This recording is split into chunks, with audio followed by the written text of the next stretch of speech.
This is the story of a man named Stanley. Stanley worked for a company in a big building where he was employee number 427. Employee number 427's job was simple. He sat at his desk in room 427 and he pushed buttons on a keyboard. Orders came to him through a monitor on his desk, telling him what buttons to push, how long to push them, and in what order. This is what employee 427 did every day of every month of every year. And although others might have considered it soul-ending, Stanley relished every moment that the orders came in, as though he had been made exactly for this job. And Stanley was happy. And then one day, something very peculiar happened. Something that would forever change Stanley. Something he would never quite forget. He had been at his desk for nearly an hour when he realized that not one single order had arrived on the monitor for him to follow. No one had showed up to give him instructions, call a meeting, or even say hi. Never in all his years at the company had this happened, this complete isolation. Something was very clearly wrong.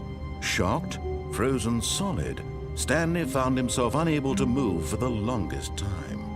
But as he came to his wits and regained his senses, he got up from his desk and stepped out of it. All of his co-workers were gone. What could it mean?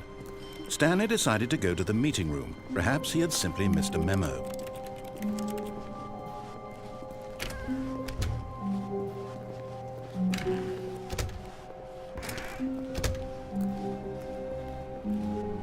When Stanley came to a set of 2 open doors, he entered the door on his left.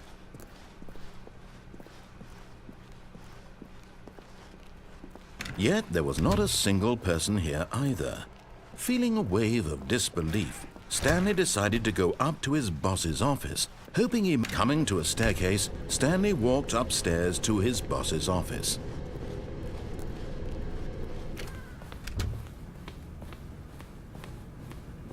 Stepping into his manager's office, Stanley was once again stunned to discover not an indication of any human life. Shocked, unraveled, Stanley wondered in disbelief who orchestrated this, what dark secret was being held from him. What he could not have known was that the keypad behind the boss's desk guarded the terrible truth that his boss had been keeping from him. And so the boss had assigned it an extra secret PIN number, 2845. But of course, yet incredibly, by simply pushing random buttons on the keypad, Stanley happened to input the correct code by sheer luck. Amazing.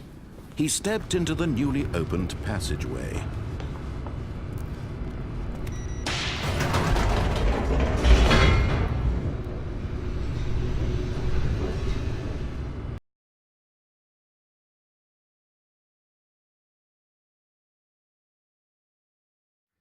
Descending deeper into the building, Stanley realized he felt a bit peculiar. It was a stirring of emotion in his chest, as though he felt more free to think for himself, to question the nature of his job. Why did he feel this now, when for years it had never occurred to him? This question would not go unanswered for long. Stanley walked straight ahead through the large door that read Mind Control Facility.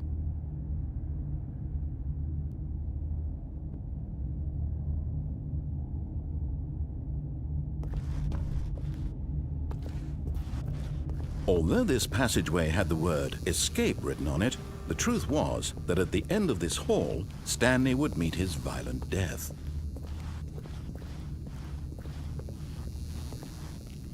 The door behind him was not shut. Stanley still had every opportunity to turn around and get back on track. At this point, Stanley was making a conscious, concerted effort to walk forward and willingly confront his death.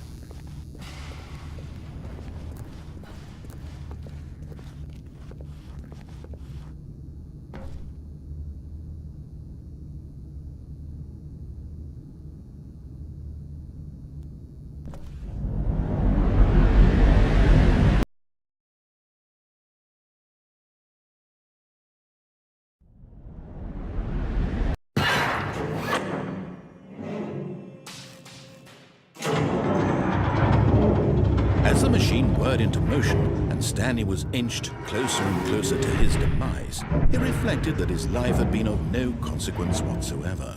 Stanley can't see the bigger picture.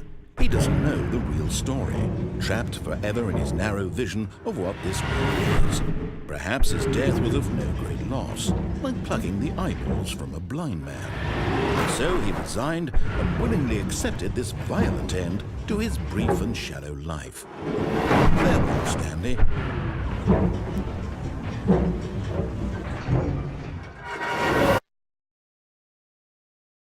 "Farewell, Stanley," cried the narrator, as Stanley was led helplessly into the enormous metal jaws. In a single visceral instant, Stanley was obliterated as the machine crushed every bone in his body, killing him instantly.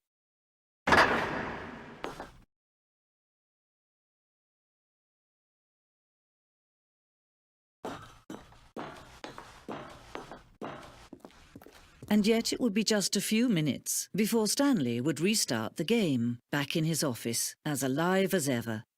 What exactly did the narrator think he was going to accomplish?